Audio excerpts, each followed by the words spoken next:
Hello बच्चों, how are you. Welcome to Amazon academy. आज के इस वीडियो में अपन डिस्कस करेंगे जनरल मल्टीप्लिकेशन थ्योरम। ठीक है, देखो इसको भूल जाओ, जो लिखा हो उसको भूल जाओ। मुझे एक बात बताओ, क्या आपको ये ध्यान है कि probability of A intersection B is equal to P A into P B. Sir ध्यान तो है, देखा देखा तो लग रहा है, पर हमेशा तो ऐसा नहीं होता है। बिल्कुल सही कह रहे हो, हमेशा नहीं होता ऐसा।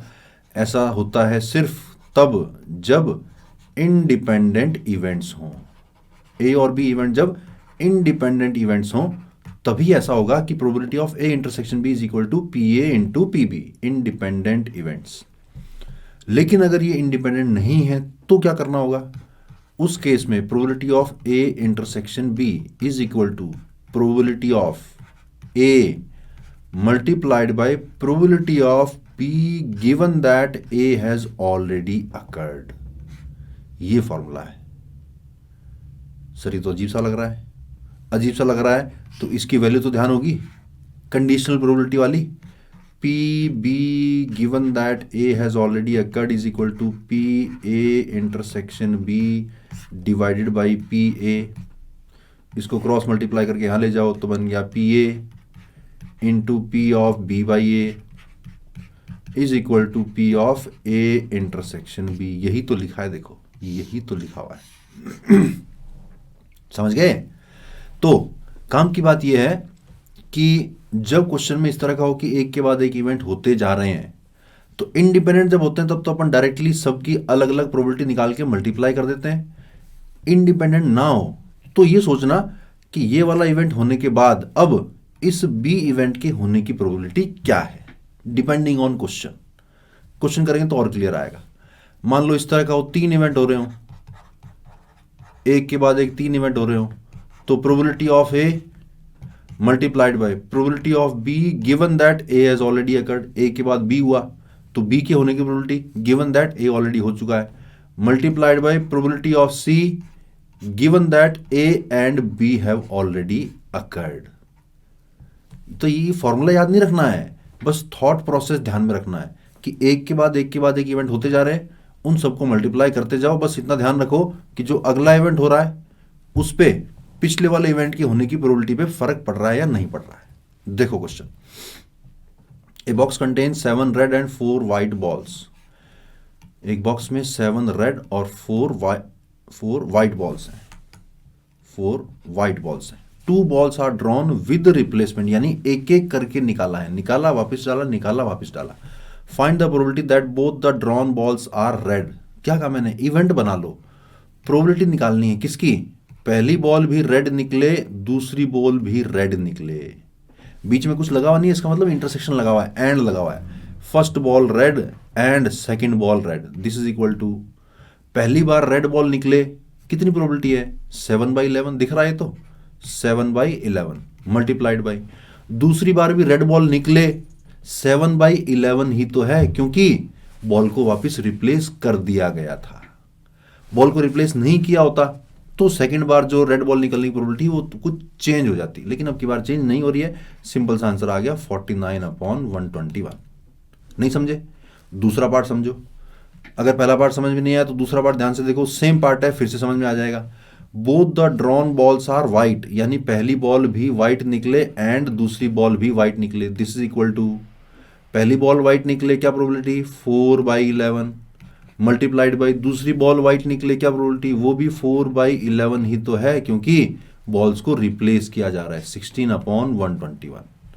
और देखो जरा, 1 ball is red and other is white. तो आपको दिमाग में सोचना पड़ेगा कि ये इवेंट कैसे कैसे हो सकता है। ध्यान से सुनना, या तो पहली बार में व्हाइट निकल जाए, दूसरी बार में रेड निकल जाए, या फिर, जब या बोलो या फिर यानी प्लस लगाना है, या फिर पहली बार में रेड निकल जाए, दूसरी बार में व्हाइट निकल जाए। ये 2 तरीके तो है, जब एक रेड निकलेगी और एक व्हाइट निकलेगी। निकाल देते हैं। पहली बार व्हाइट निकले, क्या प्रोबेबिलिटी? 4/11 इंटू दूसरी बार रेड निकले, क्या प्रोबेबिलिटी? 7/11 प्लस पहली बार रेड निकले 7/11 इंटू दूसरी बार व्हाइट निकले 4/11, कितना आया? 28 + 28 यानी 56/121। ये तीनों पार्ट के आंसर आ गए। बहुत ही ईजी है और बहुत ही ज़्यादा काम की है जनरल मल्टीप्लिकेशन थ्योरम, बहुत ही ज़्यादा काम की है। और देखो जरा, a box contains 7 red and 4 white balls, 2 balls are drawn without replacement. ठीक है, अब की बार पिछली बार से इतना ही फर्क है, वहां पे रिप्लेसमेंट हो रहा था, यहां पर रिप्लेसमेंट नहीं हो रहा है। क्वेश्चन सारे वही हैं, तीनों के तीनों पार्ट वही हैं। पहला पार्ट, बोथ आर रेड, यानी कि पहली बॉल भी रेड निकले एंड दूसरी बॉल भी रेड निकले। दिस इज इक्वल टू, पहली बार रेड बॉल निकले, क्या प्रोबेबिलिटी 7/11। बॉक्स में क्या है, बॉक्स में 7 तो रेड हैं और 4 व्हाइट बॉल्स हैं, तो पहली बार रेड निकले यानी 7/11 मल्टीप्लाइड बाई दूसरी बार भी रेड ही निकले। तो अब देखो एक रेड निकल चुकी है, तो अब बॉक्स जो है वो चेंज होकर कुछ ऐसा दिखेगा आपको। अब 6 रेड बचेंगी और 4 व्हाइट बचेंगी। अब दूसरी बार भी रेड ही निकले, क्या प्रोबेबिलिटी 6/10 के बराबर। दिख रहा ना, 6 रेड 6 है और टोटल 10 है, तो रेड निकलने की प्रोबेबिलिटी 6/10। ये फर्क था सिर्फ पिछले वाले क्वेश्चन में और इस वाले क्वेश्चन में। अब तो आपको सीक्वेंस समझ में आ गई होगी, पहली रेड निकले, उसके बाद दूसरी भी रेड निकले। तो पिछली बार तो ये वाली प्रोबेबिलिटी चेंज नहीं हो रही थी, अब की बार ये वाली प्रोबेबिलिटी चेंज हो रही है। पिछली बार चेंज क्यों नहीं हो रही थी, क्योंकि पिछली बार इवेंट्स इंडिपेंडेंट थे। क्यों थे इंडिपेंडेंट, क्योंकि बॉल को जब वापिस ही डाल दिया आपने, तो वापिस आप सेम जगह पर पहुंच गए, फिर से वही वाला एक्सपेरिमेंट ही तो कर रहे हो। तो पिछली बार जो भी निकला उससे प्रोबेबिलिटी पे फर्क नहीं पड़ रहा था, इसलिए पिछली बार 7/11 हर बार आता गया। आपकी बार 7/11, लेकिन सेकंड पार्ट में आ गया 6/10। कितना बन रहा है ये 42/110। Second part similarly, second part probability दोनों दोनों व्हाइट निकले, तो पहली बार भी व्हाइट, दूसरी बार भी व्हाइट। पहली बार व्हाइट निकले तो 4/11 है, दूसरी बार व्हाइट निकले, अब क्या हो चुका है, अब ये 7 रेड बची हैं और 3 ही व्हाइट बची है, तो दूसरी बार व्हाइट निकलने की प्रोबेबिलिटी 3/10। कितना आ गया 12/110। थर्ड पार्ट में क्या पूछ रहा है, एक रेड निकले और एक व्हाइट निकले, तो फंडा तो फिर से वही है कि पहली बार रेड दूसरी बार व्हाइट, या फिर का मतलब प्लस, या फिर पहली बार व्हाइट दूसरी बार रेड निकल जाए। बोलो पहली बार रेड निकलने की प्रोबेबिलिटी 7/11, रेड निकलने के बाद व्हाइट निकलने की प्रोबेबिलिटी, देखना ध्यान से देखना, 7 रेड और 4 व्हाइट थे ना, एक रेड अपन ने निकाल ली, तो अब अपने पास 6 रेड बची है और 4 व्हाइट सारी की सारी पड़ी हुई है। तो रेड निकलने के बाद व्हाइट निकले यानी कि 4/10, प्लस पहली बार व्हाइट निकल जाए यानी 4/11, इंटू दूसरी बार रेड निकले यानी कि 7/10। ये आ गया 56/110। अब इसमें एक और काम की बात समझाता हूं, ध्यान से देखना और ध्यान से सुनना और ध्यान से समझना। ये वाला पार्ट तो क्लियर हो गया होगा। अब कई बार बच्चों को ये डाउट आता है कि सर बॉल्स को विदाउट रिप्लेसमेंट निकाला है, पर ये कहां लिखा है कि एक एक करके निकाला है, ये तो कहीं लिखा ही नहीं है। पिछले वाले में तो लिखना जरूरी था कि 1/1 निकाला है, क्योंकि निकालने के बाद वापस डाला है। यहां तो ऐसा कुछ लिखा हुआ ही नहीं है। मुझे तो ऐसा लग रहा है कि दोनों बॉल्स को एक साथ ही निकाला गया है। देख लो, अगर दोनों बॉल्स एक साथ निकाली गई हैं तो दोनों बॉल्स रेड होने की प्रोबेबिलिटी, यानी कि 2 रेड निकाल लूं, 2 रेड निकालने के तरीके 7C2 डिवाइडेड बाई टोटल तरीके कितने 11C2, which is equal to 7 × 6 divided by 2, और नीचे आया 11 × 10 डिवाइडेड बाई 2। आंसर फिर भी 42/110 ही आ रहा है।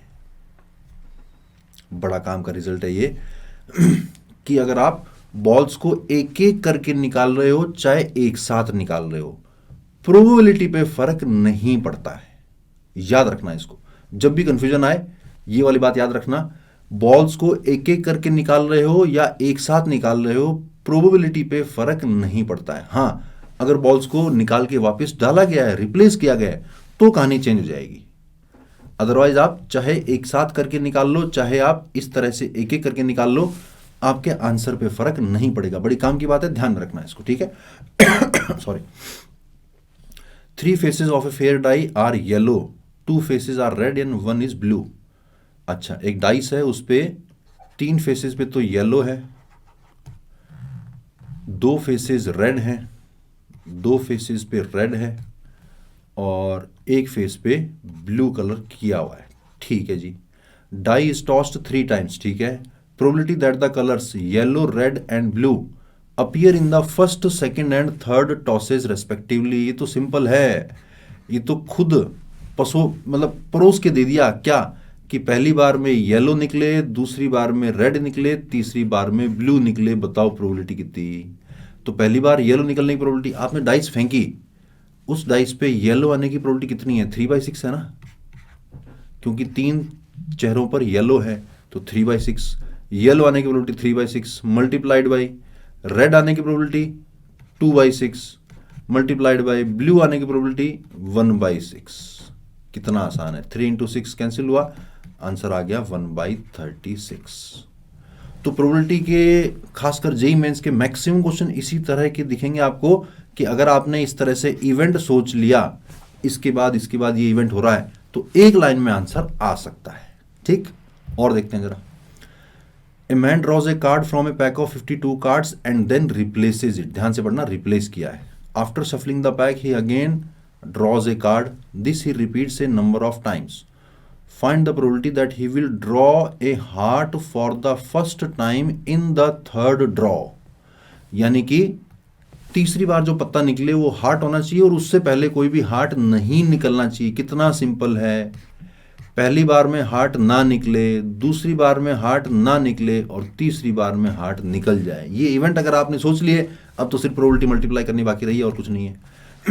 आप पत्ता निकाल रहे हो, क्या प्रोबेबिलिटी है वो हार्ट नहीं होगा, क्योंकि 13 तो हार्ट होते हैं और 39 पत्ते ऐसे हैं जो हार्ट नहीं होते हैं। याद आ रहा है ना?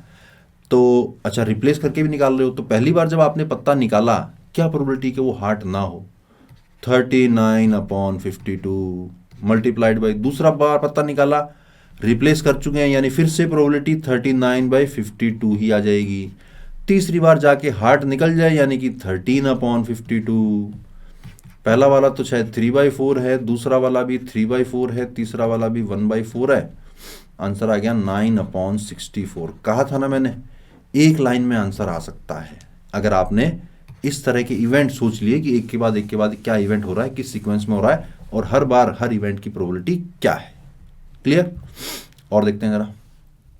ए bag contains 1 red, 2 blue and 3 green balls. Bag में क्या क्या है?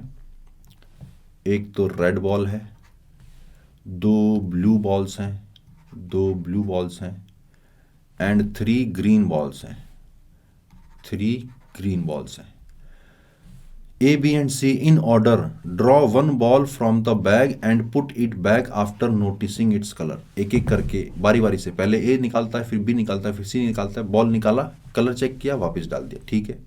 This process is repeated until the one who draws a red ball wins the game.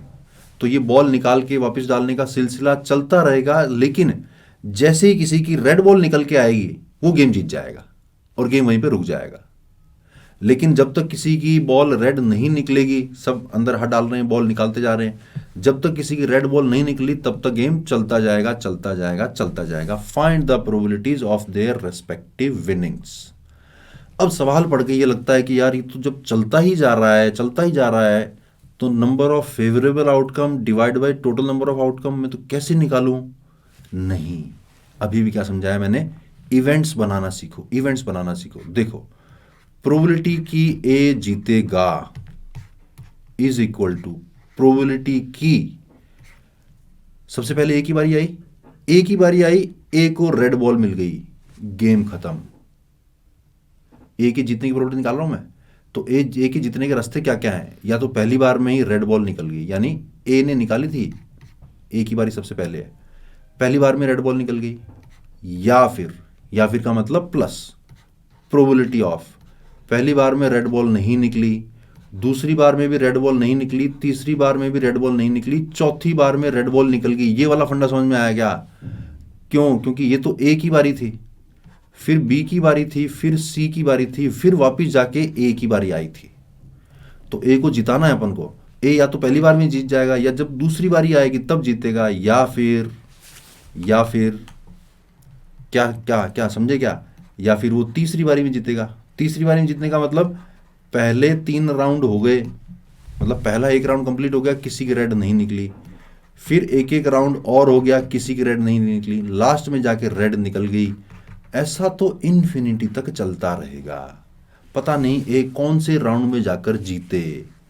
अब ये इवेंट फॉर्मेट हो चुके हैं, अब इन इवेंट्स की कुछ नहीं करना, इनकी प्रोबेबिलिटी निकाल के यहां पुट करते जाओ, आपका काम हो जाएगा।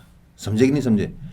तो पी आर यानी पहली बार में रेड बॉल निकल जाए, क्या प्रोबेबिलिटी 1/6 प्लस रेड ना निकले 5/6, रेड ना निकले 5/6, तो तीसरी बार भी रेड ना निकले 5/6 यानी कि 5/6 का whole cube multiplied by red निकल जाए यानी कि 1/6 प्लस अब की बार देखो ये आर बार 6 बार आ रहा है यानी कि 5/6 की whole power 6 into 1/6 up to infinity. ध्यान से देखो ये एक इनफाइनाइट जीपी बन रही है जिसका सम होता है a अपॉन 1 माइनस आर। ए यानी फर्स्ट टर्म यानी कि 1/6 डिवाइडेड बाई 1 माइनस आर यानी कॉमन रेशो है 5/6 का होल क्यूब। ये तो निकल गया क्या, ए की जीतने की प्रोबेबिलिटी। ठीक, और देखो एक स्लाइड ऐड कर लेते हैं अपन, क्योंकि बी और सी की जीतने की प्रोबेबिलिटी हमें निकालनी है।